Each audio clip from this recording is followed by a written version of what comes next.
Welcome. It is January 2026, and the headline everyone is whispering about is finally a reality. South Florida has officially tipped into a buyer's market. Once the hottest, most aggressive seller's market in the world. But if you think this is a simple story of prices crashing, you're mistaken. What we are witnessing is far more complex, far more structural, and far more interesting for those looking to deploy capital. For 5 years, from 2020 to 2025, South Florida was the Wild West. We saw double-digit appreciation, waived inspections, and sight-unseen cash offers that defied logic. But the fever has broken. As we sit here in early 2026, the power dynamic in Miami-Dade, Broward, and Palm Beach has fundamentally inverted. The fear of missing out that drove the market has been replaced by fear of running out of liquidity. In this 30-minute masterclass, I'm going to pull back the curtain on the real reasons behind this shift. We aren't just talking about interest rates. We're talking about a perfect storm of legislative changes, inventory surges, and a new financial reality for condo owners that is flooding the market with opportunities. Whether you are an investor looking for your next rental or a family finally hoping to call Miami home without paying a 20% premium over appraisal, this is the data you've been waiting for. We are going to explore the 5 technical pillars that have turned the tide. And by the end of this video, you will have a roadmap for navigating the South Florida market in 2026. The first and most obvious reason is the sheer volume of homes hitting the market. For years, we talked about the lock-in effect. Sellers were trapped in their 3% mortgages, refusing to sell because moving meant doubling their interest rate. But in 2026, that psychological barrier has finally crumbled. Why? Because life doesn't wait for interest rates. Over the last 24 months, the 3 Ds, divorce, death, and debt, along with job relocations, have forced inventory into the system. In Miami-Dade alone, we've seen a 25% jump in active listings compared to this time last year. But there's a second factor. The new construction deluge. Thousands of units that broke ground in 2023 and 2024 are finally hitting the secondary market. Investors who bought pre-construction during the hype are now looking to flip those units as they close, only to find a market that is no longer in a frenzy. This has pushed our months of supply toward the 6-month mark, the technical definition of a balanced market. And in some luxury condo segments, we are seeing over 8 months of supply. When you have more choices, you have more power. In 2026, buyers are no longer rushing. They are visiting 5, 10, 15 properties before making an offer. They are demanding professional staging, and they are walking away if the seller isn't willing to play ball. The inventory tsunami has effectively ended the era of take-it-or-leave-it pricing. If there is one smoking gun for why South Florida is a buyer's market today, it is this: the January 1st, 2026 deadline.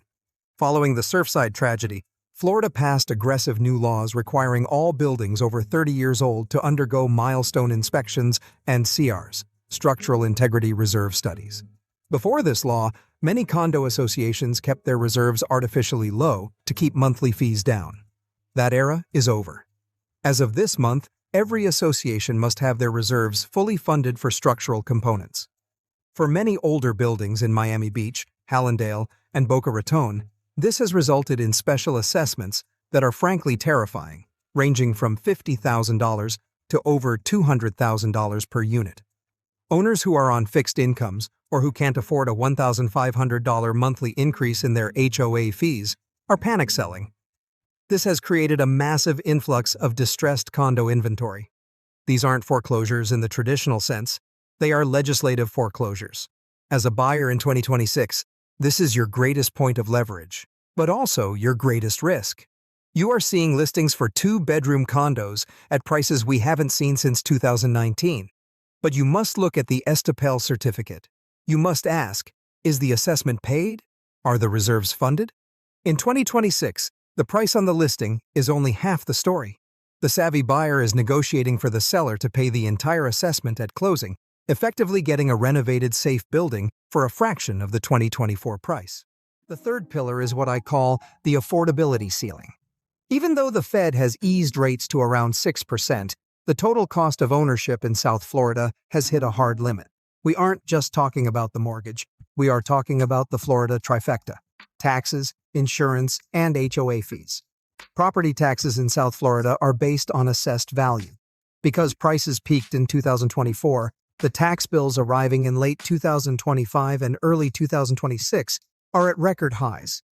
When you add that to insurance premiums, which while stabilizing, are still triple the national average, and skyrocketing HOA fees due to the reserve laws we just discussed, the math for investors has changed. Let's look at the net operating income formula. NOI equals gross rental income minus operating expenses. In 2022, an investor could buy a condo, rent it out, and clear $500 a month in cash flow.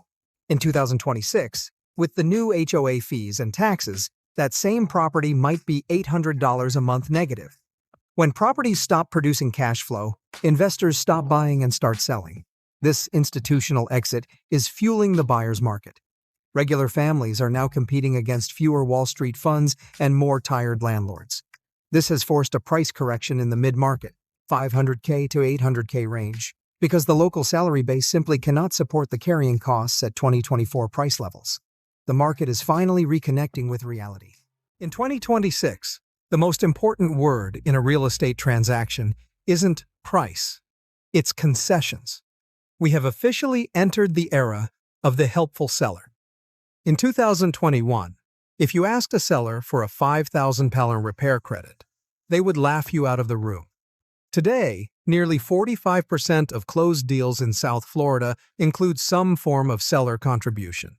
The most popular strategy right now is the seller paid rate buy-down.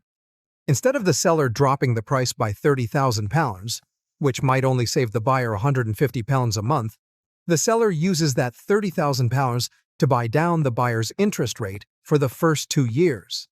This can save the buyer $600 to $800 a month, making an expensive home suddenly affordable. We are also seeing sellers paying for 100% of the title insurance, paying for a year's worth of HOA fees up front, or even offering decorating allowances.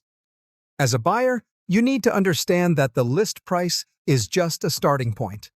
In 2026, you should be asking for the world. You have the leverage to request a full inspection, demand that all repairs be completed by licensed contractors, and ask for closing cost assistance. The days on market is your best friend. If a house has been sitting for 90 days, that seller is likely stressed and ready to make a deal. This is the art of the 2026 negotiation. So, what is the final verdict for South Florida in 2026? We are in a rational market. The hype is gone, the frenzy has cooled, and the fundamentals are back in charge. But being a buyer's market doesn't mean you should buy just anything. Here is your 2026 strategic roadmap. Prioritize single-family homes.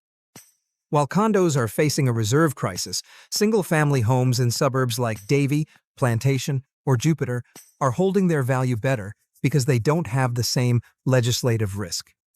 The condo goldmine. If you are a cash buyer, look for buildings that have already finished their milestone inspections and have fully funded reserves. You will pay a bit more in HOA, but you are buying into a safe, long-term asset at a corrected price. Run the numbers. Do not assume appreciation will save a bad deal. In 2026, you buy for yield and cash flow. Use the formulas we discussed. If the math doesn't work at a 6% interest rate, walk away. Target the motivated seller. Look for listings with the new price tag, or those that have been active for 60+ days. These are your opportunities for massive concessions. South Florida is still the most dynamic region in the country. The migration is still happening, the taxes are still zero, and the sun is still shining. But for the first time in a long time, the person holding the checkbook is the person in charge. Thank you for watching.